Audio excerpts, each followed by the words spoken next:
In today's video, I'm wanting to teach you how to change the design of a Wix site menu and drop-down menu.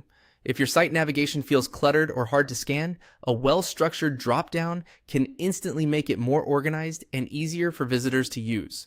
We'll walk through creating a main drop-down and nesting your pages so your menu looks clean and behaves exactly how you expect. First, click the menu on your page. You'll usually find it in the header. When you select it, you'll see editing options appear so you know you're working with the correct element. Next, click Manage Menu. This opens the panel where all your current menu items and pages are listed. Think of this panel as the control center for what appears in your site navigation and how it's arranged. Now, click Add Menu Item. This is where you can add links, pages, and special containers to structure your navigation. Since we want a tidy drop-down group, we'll set that up next. Choose Dropdown. This creates a parent item that can hold other links underneath it. Dropdowns are perfect for grouping related content like shop categories, services, or resources, so visitors can scan options without being overwhelmed. Give this new dropdown a clear name. Type Main Menu as the label.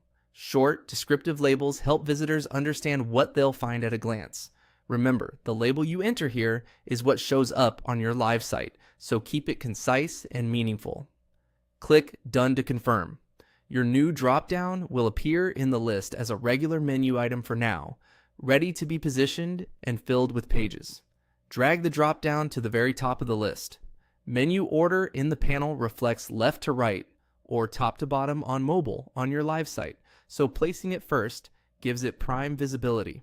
Finally, for every page you want included, drag it slightly to the right beneath the main menu. That small indent indicates the page is now nested inside the dropdown. Repeat this for each relevant page. You can reorder items within the dropdown by dragging them up or down until the sequence feels logical. For best usability, keep labels short and avoid too many levels deep. One level of dropdowns is usually ideal. And that's it. You've structured a clean, professional dropdown that immediately improves navigation. This setup also lays the groundwork for visual consistency. Once your items are grouped, the dropdown inherits your site's design settings, and you can refine typography, spacing, and hover states in the same area where you manage the menu. When you're done, take a moment to preview your site and test the menu on desktop and mobile to ensure it feels intuitive and responsive.